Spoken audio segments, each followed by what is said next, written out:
Bonjour, je suis donc Fabrice Pierdon et je voulais parler avec vous aujourd'hui de tous les moments où on critique, où on juge, où on se compare. Et tous les moments où on réagit par rapport à ce qui se passe. Alors, il y a deux axes. Il y a le premier, donc tout ce qui touche à la critique, tout ce qui touche au jugement, c'est un petit peu, en fait, c'est comme des stratégies de l'ego pour nous empêcher de réaliser qui on est en fait. C'est comme un conditionnement, comme une voix qui peut venir de nous, d'exigences qu'on peut avoir qui sont autres que là où on est. C'est-à-dire qu'on veut toujours être ailleurs que là où on est. Par exemple, vouloir changer, c'est une manière de refuser ce qui est là maintenant. Donc c'est une manière de voir tout ce qui est là. Et donc d'avoir la possibilité d'être en contact avec soi.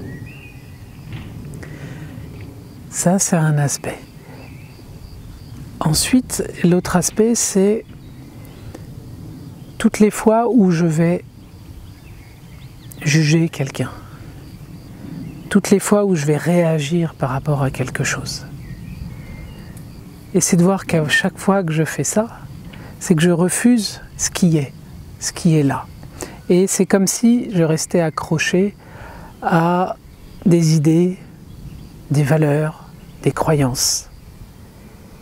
Et de faire ça, ça nous maintient en fait dans quelque chose de figé plutôt que d'ouvrir à une autre possibilité.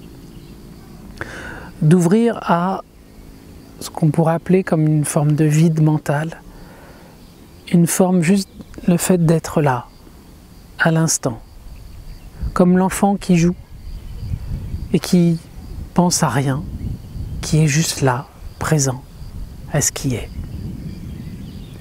et qui suit juste le mouvement interne de lui, et qu'il n'y a plus de séparation entre l'intérieur et l'extérieur. Tout est un. Et pour retrouver cette unicité, c'est de commencer à se réaligner de cette manière-là. Et de voir qu'à chaque fois, même qu'on critique quelqu'un, qu'est-ce qu'on a, nous? Qu'est-ce qui nous dérange dans ça? C'est de voir que, par exemple, il y a des personnes, je me souviens, j'avais un client que j'aimais bien, il critiquait toutes les personnes qui faisaient rien, qui considéraient qu'ils glandaient tout le temps, des feignants, des ceci, des cela. Lui, il était dans l'autre dualité. Il était constamment dans le faire, constamment dans l'effort et dans le... pas dans le plaisir, mais dans je me contrains et je m'oblige à. Et du coup, à force d'être dans cette énergie-là, et comme lui, ça ne lui plaisait pas finalement, il ne s'autorisait pas à justement rien faire ou quoi que ce soit. Donc dès qu'il voit quelqu'un faire ça, il lui en veut à cette personne. Plutôt que de voir que, ok, qu'est-ce que moi j'ai à faire avec ça? Qu'est-ce que moi je peux travailler avec cet aspect-là? En quoi ça m'interpelle ce qui se passe? C'est ça qui est important. C'est de voir à quel moment quelque chose me touche et je réagis. Et du coup, c'est de voir ce que Michael Brown appelle, il y a le message et le messager. Et si on tire sur le messager, on ne voit plus le message. Alors que l'enjeu, c'est de trouver le message qui m'est adressé. Si ça me touche, c'est qu'il y a quelque chose à y faire pour moi, à ce moment-là.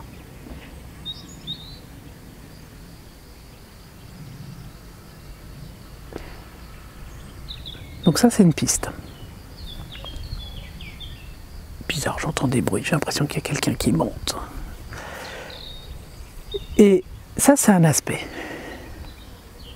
Et donc, tous les jours, ça va être là, par exemple, ça peut être, je sais pas, faites ça pendant 2-3 jours ou une semaine, de voir à chaque fois que vous êtes en train de juger quelqu'un, à chaque fois que vous êtes en train de vous autocritiquer, à chaque fois que vous vous comparez, Et d'observer ça à chaque fois, ce mécanisme. Et de revenir juste à ce moment-là en vous. Et de stopper ce mécanisme. Pour ne pas lutter contre. Parce que plus je lutte contre quelque chose, plus je lui donne une force. Parce que je reste dans la 2D, dans ce que j'appelle la dualité en fait. La deuxième dimension d'une certaine manière, c'est comme si je restais dans une dualité. Et donc que j'aille dans un extrême ou l'autre, finalement je reste dans le même processus et je ne peux pas passer à autre chose, à une autre forme, à ma verticalité. Et c'est tout l'enjeu, il va être là. Parce que plus je vais exercer une force pour lutter contre ça, plus j'alimente le problème. Donc c'est juste de le voir avec bienveillance et de revenir à soi. Et vous pouvez ajouter un exercice, ça peut être par exemple le soir avant de vous coucher, ou juste avant de vous endormir, de revoir votre journée et de voir toutes les actions que vous avez faites qui étaient soit dans la critique, soit dans je me contrains, ou alors des actions qui pouvaient être au contraire dans un alignement avec vous-même, dans quelque chose qui était en accord. Et d'observer ce mécanisme. Et encore une fois, de le faire avec bienveillance avec vous-même. C'est le plus important. C'est de rester bienveillant.